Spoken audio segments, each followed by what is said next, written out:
예, 신약 시대가 열리는 당시의 시대적 상황은 모든 이들로 하여금 구약에 오랫동안 예언된 그 메시아가 오기를 간절히 기대하는 그런 상황, 그런 시대였습니다. 구약 시대가 마무리되고 신약이 열리기 전까지 400년의 아주 잠잠한 그런 시기를 지나고 있었고, 그리고 현실의 이스라엘은 그동안에 여러 강대국의 식민 치하 아래 있게 되었었죠. 그 수백 년의 기간 동안 페르시아, 또 헬라 제국, 그리고 이어진 로마의 식민 통치 하에 이스라엘은 사실 고통 가운데 있었고, 그 가운데 하나님의 백성인 우리를 다시 그 나라를 세울 메시아를 더욱더 간절히 고대하던 그런 시기였죠. 그리고 드디어 이제 때가 참에 이제 신약 시대가 열리게 된 것이었습니다. 지난 시간에는 신약 성경을 열면서 처음 나오는 그 족보를 우리가 마주하면서 왜 마태는 이 족보로 시작을 했을까를 조금 생각해 보았었습니다. 마태는 특별히 유대인들에게 이 복음서를 쓰고 있었죠. 그래서 결국 하고 싶은 말은 그 예수가 바로 하나님께서 보내신, 너희가 구약시대부터 그렇게 오래 기다린 그 메시아이다를 말하고 싶은 것이 마태의 의도였습니다. 근데 유대인들은 사실 그 이야기가 매우 꺼림칙한 그런 상태였죠. 왜냐하면 마태복음을 마태가 쓰던 그 시기는 이미 유대인들은 예수를 십자가에 내어준 그 이후이기 때문에 이 말을 이렇게 받아들이기가 탐탁지 않았고, 그리고 더욱이 그들이 발견한 그 예수는 자기들이 기대한 어떤 왕으로 오실 그 모습과는 전혀 달랐기 때문에 상당히 어려운 그런 진술이었습니다. 그런 이들에게 마태는 계속해서 그 예수가 메시아이다라는 것을 이제 담대하게 설명하면서, 그 설명하는 그 방법으로 이제 유대인들과 함께 공유할 수 있는 메시아의 예언, 바로 아브라함의 후손이고 다윗 왕의 후손으로 오실 것이다, 그 혈통에 있다라는 것을 설명하기 위해 족보로 시작을 한 것이었죠. 마태는 특별히 그 족보에서 다윗을 강조하고 있었습니다. 족보를 이야기하면서 14대를 끊을 때에도 굳이 다윗을 2번 중복해서 이야기했다는 점과, 또 몇몇의 인물들은 고의로 족보에서 빼내면서까지 14대로 구조를 맞춘 것, 히브리어 그 알파벳을 숫자로 변경할 수 있을 때 14는 다윗을 의미했죠. 그래서 그 족보는 다윗을 굉장히 도드라지게 하는 그러한 족보였고, 그러므로 마태가 이야기하고 싶은 것은 다윗 왕과 같은, 그리고 그에게 약속한 영원한 나라의 그 왕으로 오신 분이 이 예수다라는 것을 강조하려는 족보였죠. 사실 이 그 마태의 강조는 사실은 예수님의 다른 족보를 또 살펴볼 때 더욱더 도드라지게 됩니다. 신약 성경에는 예수님의 족보가 마태복음뿐만 아니라 누가가 기록한 누가복음에도 등장을 하는데요. 근데 이 누가의 족보를 보면 마태의 족보와 상당히 다릅니다. 그러니까 아주 많은 이름들이 다릅니다. 아니, 족보인데 어떻게 그럴 수가 있습니까 싶은데요. 왜 그러냐 하면 누가의 족보는 예수님의 아버지 요셉의 라인을 따라서 올라가지 않고 어머니 마리아의 라인을 따라서 올라가기 때문에 이름들이 아주 다른 것이죠. 우리가 그림으로 간단히 보면 이렇습니다. 화면을 보여주시면 이렇죠. 근데 누가는 왜 그렇게 했을까 할 때 누가도 의도를 가지고 있었습니다. 누가는 복음서를 누구에게 쓰고 있냐 하면 이방인들에게 쓰고 있죠. 그래서 누가의 강조는 무엇보다 그 예수님이 인간으로 오셨다라는 것이 그의 강조였습니다. 생각해보면 예수님은 육적으로는 사실은 요셉의 피는 섞이지 않은 그런 상황이었죠. 동정녀 탄생, 그래서 마리아와만 관계가 있었습니다.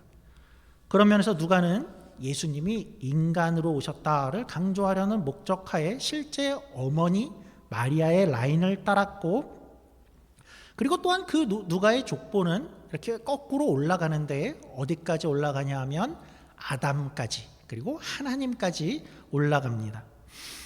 그래서 누가의 목적은 이 글들을 이방인들에게 쓰면서 그 예수님은 단지 유대인으로 아브라함의 후손, 다윗의 후손으로만 그렇게 유대인들과만 관계 있는 것이 아니라 온 인류가 하나님으로부터 나왔다라는 것을 강조하려 하고 있지요. 물론 이 족보가 다른 라인을 따르지만 재미있는 것은 각자 이렇게 올라가게 되면 다시 또 다윗에게서 만나게 됩니다. 그러니까 다윗의 자손인 것은 어느 족보를 봐도 변함이 없죠. 그래서 이렇게 마태로 돌아가서 마태는 이렇게 요셉 이야기를 하면서 법적인 혈통, 왕가의 혈통으로 왔다라는 것을 강조하고 그러기 위해 요셉의 라인을 따고 있는데 이 요셉을 강조하는 것은 이 족보에서만 아니라 이어지는 이야기 속에서도 굉장히 요셉을 강조하는구나라는 것을 우리가 발견하게 됩니다. 우리가 생각해 보면 예수님의 탄생 그러면 탄생의 이야기들을 우리가 머리에 떠올려 오면 제일 많이 생각나는 이야기들은 모두가 다 마리아와 보통 관계가 있죠. 천사가 나타나서 네가 아들을 가질 것이야 뭐 이렇게 얘기를 하면 마리아가 아니 제가 어떻게 해요 그러고 그런 내용들은 마리아가 먼저 떠오르는데 오늘 마태를 보면 이제 마태가 요셉에게 나타난 것들을 기록을 하고 있죠. 그것도 한 번만이 아니라 천사가 여러 번 요셉을 찾아왔다라고 이야기를 하는데 조금 확인해 보죠. 오늘 본문에서도 우리 화면으로 마태복음 1장 20절 보죠. 이 일을 생각할 때에 주의 사자가 현몽하여 이르되 다윗의 자손 요셉아 내 아내 마리아 데려오기를 무서워하지 말라 그에게 잉태된 자는 성령으로 된 것이라. 그리고 이어서 그의 이름을 예수라 하라 또 그의 이름을 임마누엘이라 하라. 그 이야기를 모두가 다 요셉에게 알려주었습니다. 또 계속해서 요셉에게 나타나는데요. 마태복음 2장 13절입니다. 그들이 떠난 후에 주의 사자가 요셉에게 현몽하여 이르되 헤롯이 아기를 찾아 죽이려 하니, 그러니까 헤롯 대왕이 아기들을 막 죽이려고 할 때 피해야 된다라는 것을 또 요셉에게 나타나서 말해줬다라고 하죠. 이어서 마태복음 2장 19절입니다. 헤롯이 죽은 후에 주의 사자가 애굽에서 요셉에게 현몽하여, 그러니까 이제 헤롯이 죽었으니 다시 돌아와도 좋다도 또 요셉에게 나타나게 되고, 그리고 한 번 더 나타나는데 요셉이 헤롯의 아들이 그곳에 왕이 된 것을 보고 두려워하자. 그러면 거기 가지 말고 갈릴리로 가라 하는 이야기도 또 요셉에게 나타나죠. 그러니까 각 경우의 천사는 요셉에게 나타나고 있습니다. 요셉이죠. 그리고 나서 이제 요셉은 그러한 나타남에 어떻게 반응하는가라는 것을 좀 살펴보면 모두가 다 요셉이 따로 이렇게 대답하는 장면들은 없습니다. 그리고 그저 순종했다라는 그런 표현으로 순종하는 모습으로만 등장을 하죠. 그래서 오늘은 이제 대림절을 지내면서 우리가 예수님의 오심에 있어서 마태가 강조하는 그 요셉의 모습을 조금 더 생각해 보면 좋을 것 같습니다. 요셉의 마음, 요셉의 태도, 또 예수님의 오심을 기다리는, 또 준비하는 그런 모습을 좀 생각해 보고 싶은데요. 오늘 함께 읽은 본문의 이야기로 한번 들어가 보죠. 요셉은 이제 어느 날 청천벽력과 같은 그런 소식을 듣게 되죠. 우리 18절 말씀입니다. 18절입니다. 예수 그리스도의 나심은 이러하니라. 그의 어머니 마리아가 요셉과 약혼하고 동거하기 전에 성령으로 잉태된 것이 나타났더니, 우선은 우리가 그 당시 유대인의 결혼 문화를 조금 이해하고 본문을 대할 필요가 있는데요. 오늘 본문은 요셉과 마리아가 어떤 상황이라 이야기하냐면 약혼을 한 상태다라고 이야기를 합니다. 우리가 이것을 현대적인 눈으로 보면, 그러니까 이런 일들이 어떤 남녀에게 생겼다면 약혼만 하고 이렇게 정식 이전이구나. 그래도 조금은 다행일 것 같아요. 그러니까 물론 너무나도 큰 일이긴 하지만 그래도 정식 결혼을 하기 전이구나. 안타깝지만 파혼을 하면 되겠어. 많이 복잡하지는 않겠어 하고 먼저 생각이 들 수 있습니다. 현대인들에게는. 그런데 그들의 상황은 당시의 상황은 그렇지가 않았습니다. 유대인의 결혼은 어땠냐 하면, 유대인의 결혼은 이제 부모님의 주도로 시작을 하죠. 부모님의 주도로 약혼을 하는 것으로 시작하는데, 보통 소년, 소녀가 아직 10대 초반이나 중반 정도 되었을 때에 이루어지게 됩니다. 그래서 그 약혼은 이제 신랑이 신부의 집을 찾아가게 돼서 거기서 약혼과 정혼식을 하게 됩니다. 그리고 나면 신랑은 그렇게 하고 거기서 이제 살기 시작하는 것이 아니고 다시 아버지의 집으로 돌아가게 되죠. 그리고 돌아와서 떨어져 있는 시간 동안에 신랑은 신부와 같이 살 집을 준비하게 됩니다. 그리고 그때 이제 신랑이 약혼 후에 신부에게 뭐라고 이야기를 하냐 하면, 내가 이제 돌아가겠소. 떠나가서 다시 올 때까지 처소를 마련하고 언젠가 다시 꼭 돌아오겠소라고 신랑이 떠나가게 되죠. 성경에 이런 장면들이 좀 떠오를 것입니다. 성경에 예수님을 신랑으로 비유하는 그러한 장면들이 여러 군데 있죠. 그러니까 뭐라고 하냐면 예수님이 내가 처소를 준비하고 반드시 돌아오리라, 그렇게 하는 그런 모습이 있죠. 바로 이 결혼 문화 속에서 그렇게 이야기를 한 것이죠. 그리고 또 신부 쪽에서는 그날이 언제일지 모르지만 기다리고 있는 모습들도 등장하죠. 등불을 든 열처녀의 모습들. 그러니까 이런 결혼 그 배경이 있는 것이죠. 그래서 언제인지 날짜를 정하고 떠날 수 있는 것이 아니라 처소를 다 준비하고 그때에 갑자기 언제라도, 그러나 반드시 오겠소, 이렇게 되는 것입니다. 그렇게 정혼을 일단 하고 나면, 약혼을 하고 나면 이제 약 1년간 또는 그 이상이 될 수 있는 어떤 약혼의 기간이 시작되는 것이죠. 이 기간에는 이제 신랑 신부가 동거하지 않고 물론 육체의 관계도 맺지를 않습니다. 그런데 재밌는 것은 그럼에도 불구하고 이 기간이 이미 그들에게는 법적으로, 실질적으로 법적인 부부가 되어지는 것이었습니다. 그러니까 결혼을 하고 나면, 약혼을 하고 나면 이미 그때부터는 남편이 되어지고 아내가 되어진다라는 뜻이죠. 혹시나 그 기간에 어떤 일이 생겨서 이 혼인을 취소하고 싶다라고 하면 실질적인 정식 이혼의 절차를 밟아야 됐었습니다. 그리고 이 기간 중에 어떻게 남편이 이렇게 죽게 되거나 그러면 그때부터 여인은 과부가 되는 것이었죠. 그러니까 법적으로 이미 그때부터 부부가 되어진 것이다라는 것이죠. 오늘 본문에서는 요셉을 남편 요셉이라고 부르고 마리아를 아내 마리아라고 계속해서 부르는데, 그냥 앞으로 그렇게 될 거니까 그렇게 부르지 하는 것이 아니라 유대인들에게는 약혼을 했다라는 것은 이미 정식 결혼을 한 것과 마찬가지 그런 상태였던 것입니다. 근데 이 기간은 또 어떤 역할을 했을까요? 당시에 이 기간은 서로의 정결을 확인하는 그런 기간이 되어지기도 했죠. 그 기간에 혹시 여자의 배가 불러오르지는 않는가? 또 남자도 마찬가지죠. 그 기간 동안 다른 소문이 있는 것은 아닌가? 다른 일들이 있지는 않은가? 서로의 정결을 확인하는 그런 기간이 되었었던 것입니다. 자, 이렇게 정혼을 하고 난 10대의 소년 요셉입니다. 요셉은 굉장히 처음에 들떠 있었겠죠.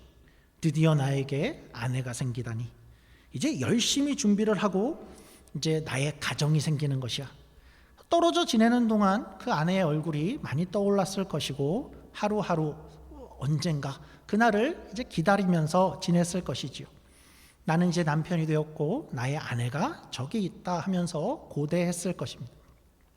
그런데 이제 마른 하늘의 날벼락이지요. 그런 단어가 어울릴 만한 소식을 듣게 되는데, 무슨 소식이지요? 나와 정혼한 아내가 애를 가졌다라는 소식을 듣게 됩니다. 이 어린 요셉은 어땠을까요? 너무 당황스러웠을 것 같고 또 화가 났을 것 같습니다.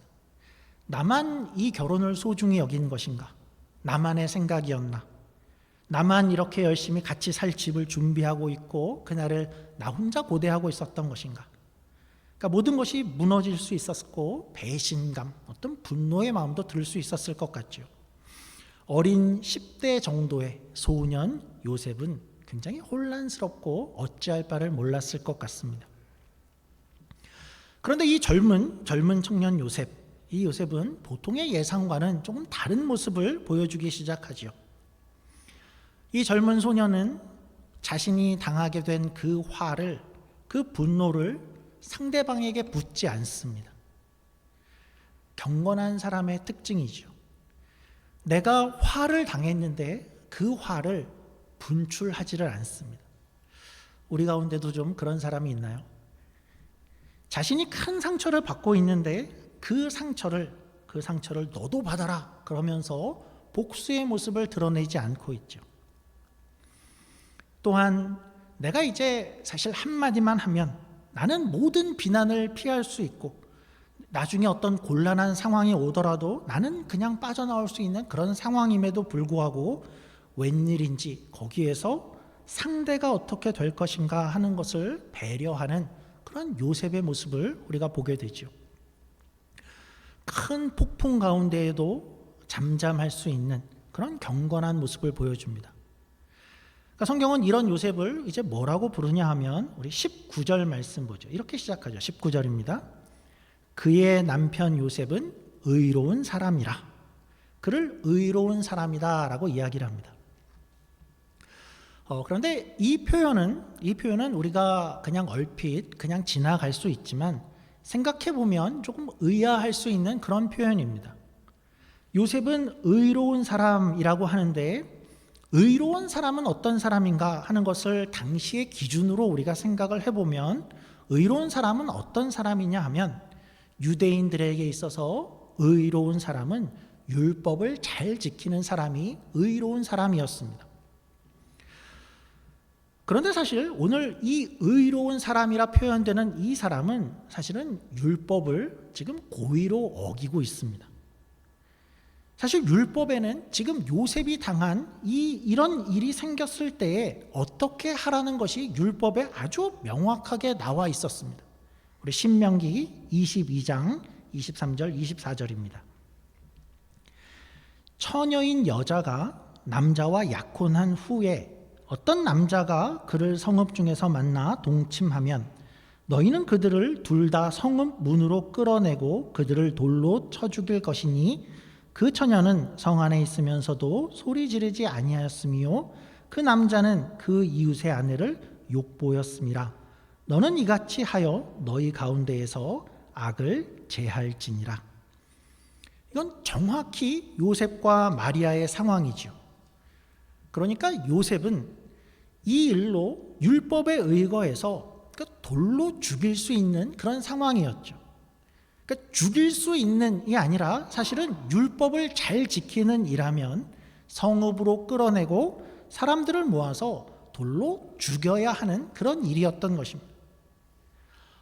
너무 잔인해요. 그런 게 아니라 그게 당시의 법이었고 그래야만 하는 것이었죠.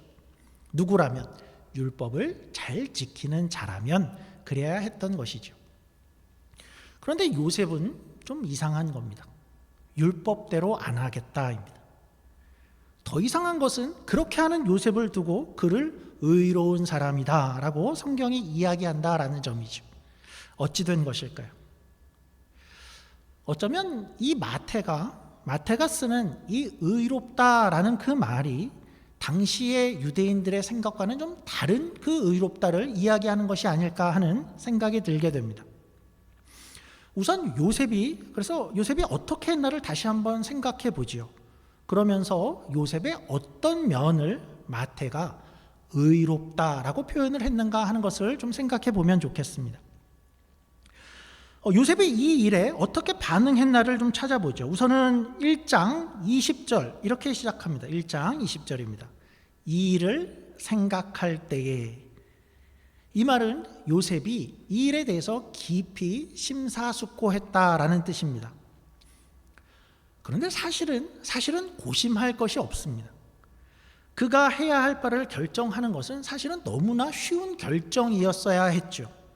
율법이 아주 명확하게 그 상황에 대해서 이야기하고 있기 때문입니다. 뭔가 율법을 보고 이건 어떤 뜻이지 해석을 할 만한 그런 상황이 전혀 아니었죠. 율법대로 해야겠어 라고 한다면 그는 전혀 고민할 것이 없는 그런 상황이었습니다. 그리고 요셉이 그렇게 한다고 해서 아무도 요셉을 탓할 사람이 없었습니다. 여전히 요셉은 당대의 사람들 앞에서 율법대로 행한 의로운 사람이야 라고 그런 말을 들을 수 있는 그런 상황이었죠. 그런데 요셉은 어떤 생각을 곰곰이 하는 것입니다. 이런 생각들을 했겠죠. 한번 순서를 따라서 생각을 해보면 먼저는 물론 굉장히 당황스럽습니다. 그리고 화가 나고 배신감이 들지요. 그리고 나는 분명히 율법을 알고 있습니다. 그리고 그대로 처리하는 것이 옳다라는 생각도 하고 있습니다. 그리고 나는 이 일이 더 커지는 것을 원치 않습니다. 그래서 소문이 혹시 난다 그러면 나에게 미칠, 내가 큰 수치를 당하겠어 라는 생각도 들게 되죠. 그래서 내가 먼저 지금 나서서 지금 저 뱃속의 아이는 내 아이가 아니오 라고 먼저 말을 하는 것이, 그렇게 하는 것이 나를 보호하고 나를 책임지는 것이다 라는 생각도 들었을 것입니다. 그런데 그렇게 하면 나는 내 책임을 다 떨쳐낼 수 있지만, 그런데 그러면 저 여인은 어떻게 되는가 하는 것을 생각하게 됐겠죠. 그리고 저 가정은 어떻게 될 것인가.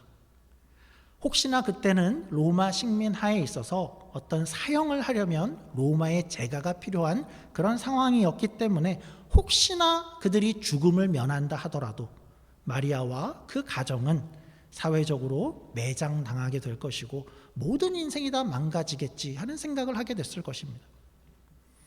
그리고 또 그 안에서 태어나는 저 아이는 어떻게 될까? 그 아이는 어떤 삶을 살게 될까 하는 것들을 곰곰이 생각하게 되었겠죠. 그런 가운데 요셉은 이제 그렇다면 내가 이 율법의 조문과 그리고 나의 안위를 생각했던 거기에 멈추는 것이 아니라 이제 자기를 넘어서서 그리고 어떤 상대를, 사람을 생각하는 데까지 나아가게 되었겠죠.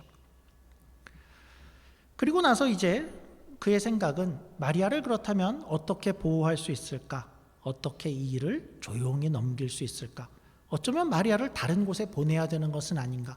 아이가 어느 곳에 태어나야 그냥 잘 자랄 수 있을까? 여러 가지 생각을 곰곰이 그 일을 생각하고 있었을 것입니다. 그러니까 한마디로 요셉은 어떠냐 하면 우리가 생각컨대 요셉의 생각은 자기를 넘어선 것이었습니다.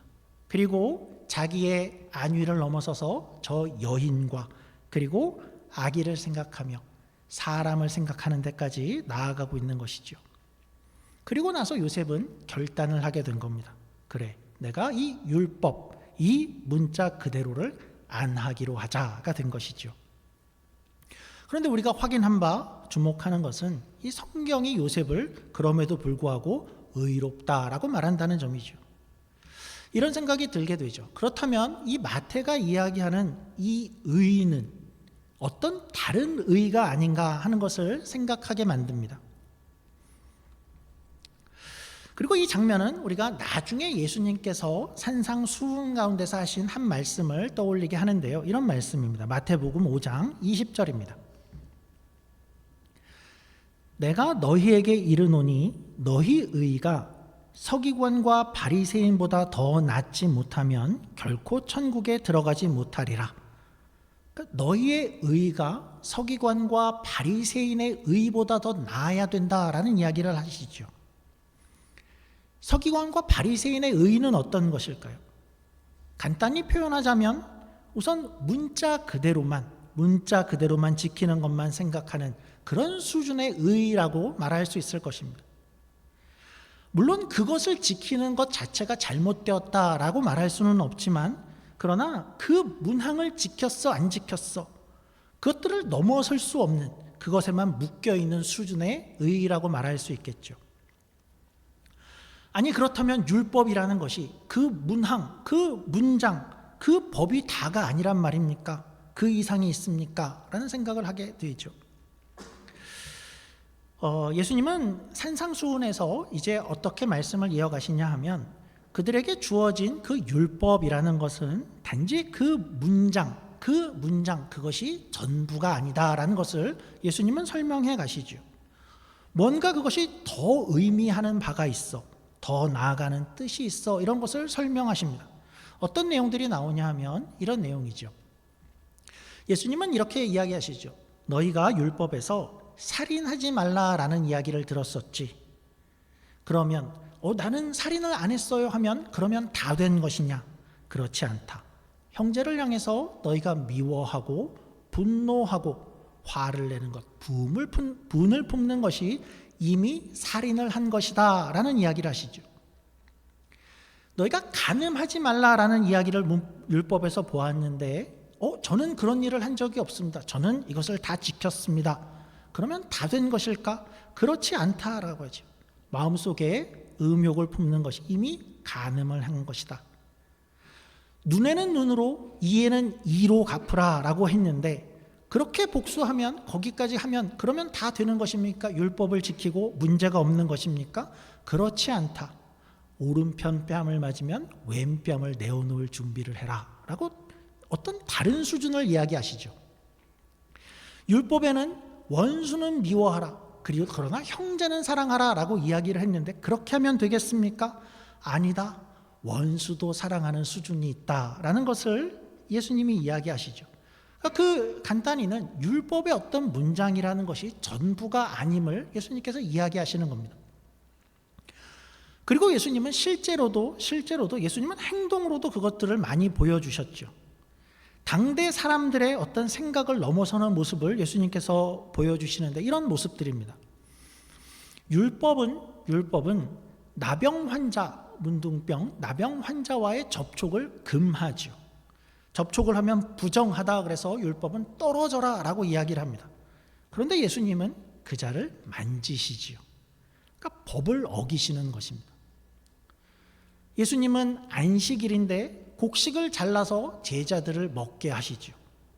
안식일 법을 어기는 것 같습니다. 그런데 그는 그렇게 해서 제자들을 먹게 하십니다. 그분은 또 안식일에 법을 어기는 거 아닙니까? 라는 이야기를 들을 것임에도 안식일에 손 마른 자를, 병든 자를 고치시지요. 또 예수님은 중풍병자에게 죄사함을 선포하지요. 율법대로라면 그것은 신성 모독죄임에도 불구하고 예수님은 거기서 죄 용서를 선포하죠. 무슨 차이일까요? 그러니까 당시의 어떤 기준이 아니라 예수님은 뭔가가 더 있다라는 것을 말씀으로 또 행동으로 보여주시는데, 어떤 차이일까? 바리새인과 서기관의 의의는 다른 말로 표현을 하면 나는 할 바를 했다, 그런 정도로 표현할 수 있을 것 같습니다. 그런 수준을 이야기하는 것입니다.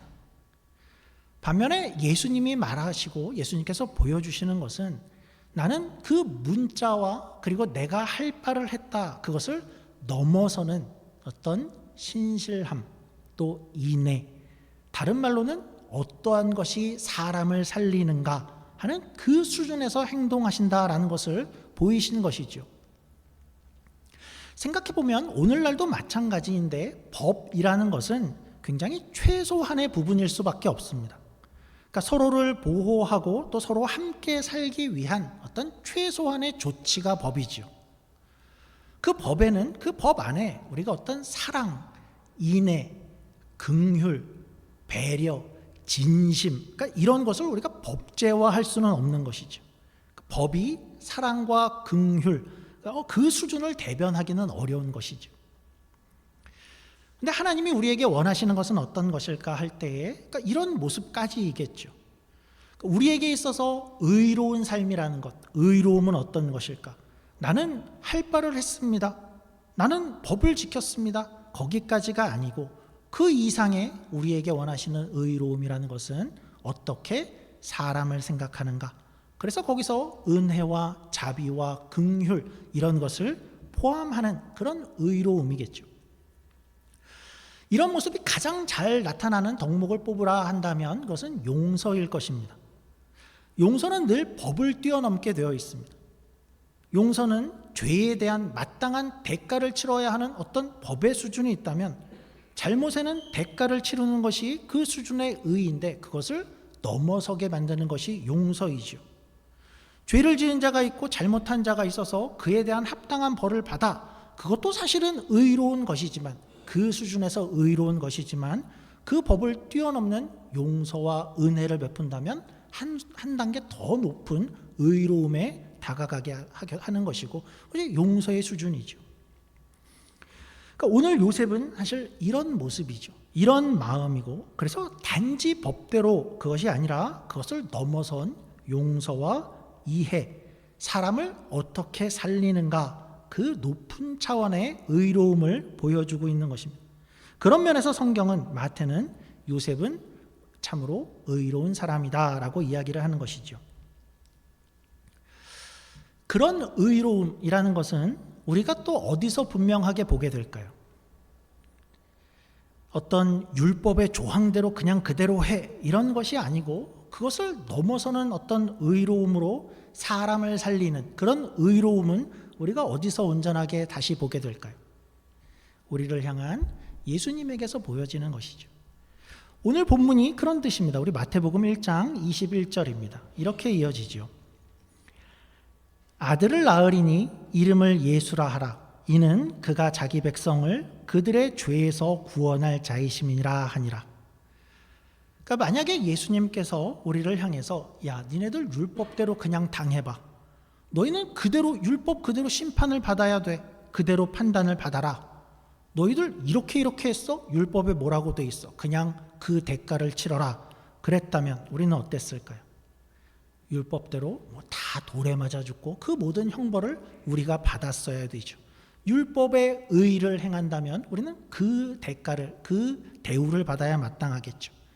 그러나 예수님께서 보여주시는 그 의로움은 우리가 요셉에게서 잠시 보았듯이 그것을 넘어서는 의로움이죠. 우리 편을 들어주시는 의로움이고 우리를 품으시는 것이고 그리고 용서의 모습을 나타내시는 그 의로움으로 예수님께서 우리에게 다가오시는 거죠. 죄를 지었어 그대로 형벌을 받아 그 수준의 의로움이 아니라 우리를 어떻게 살리실까 죄에서 구원을 하시겠다라는 새로운 의로움으로 우리에게 다가오신 것이죠. 이렇게 우리가 살피고 나니까 오늘 요셉의 의로움은 어쩌면 장차 예수님이 온 인류를 향하여 보여주실 그 새로운 수준의 율법의 수준을 넘는 의로움을 요셉 안에서 우리가 얼핏 보게 되는 또 준비하는 것이다 라고 말할 수 있겠죠. 우리가 대림절을 맞고 있는데요. 예수님을 준비하는 그 마음이 이러한 마음이면 좋을 것 같습니다. 요셉은 의로운 사람이더라. 그 태도가 나는 할 바를 다 했습니다. 나는 법으로 따져도 내가 잘못한 것이 없습니다. 저는 문제가 없는데 남들이 문제인 것 같습니다. 하는 그런 태도가 아니라 그것을 넘어서 어디에서나 이 요셉과 또 예수님의 모습을 보며 그 수준을 넘어서는 의로움, 결국 사랑과 긍휼과 또 자비와 용서를 품을 수 있는 더 높은 수준의 의로움을 가지고 그렇게 하루하루를 살아가며 예수님의 오심을 준비하는 저와 여러분이 되기를 주님의 이름으로 축원합니다. 기도하겠습니다. 하나님 아버지 감사합니다. 하나님 요셉은 의로운 사람이라 라고 했는데 당시의 기준에서 요셉은 오히려 율법을 어긴 사람이었습니다. 그러나 요셉이 바라봤던 것은 그 율법의 조문과 내가 할 바를 하고 내 책임을 떨쳐내는 것이 나의 큰 목적이 아니라 더 나아가서 상대를 생각하고 사람을 생각하며 사람을 살리는 곳까지 그래서 인애와 사랑과 용서가 담겨질 수 있는 그 수준의 의로움을 요셉이 보인 것을 우리가 확인합니다. 예수님을 기다리는 우리들 가운데에도 그런 수준의 의로움을 갖기를 원합니다. 우리가 어디서나 내 책임의 문제와 누구의 탓을 하는 또 어떤 것을 지켰냐는 율법의 수준에 머무르지 않게 하시고 그것을 넘어서는 예수님께서 행동으로 보이시며 또 죄에서 우리를 구원하시기까지 그의 삶으로 보이신 그 의로움이 우리 안에 담겨질 수 있는 우리 모두의 인생이 되게 하여 주시옵소서. 감사하며 예수님 이름으로 기도드립니다. 아멘.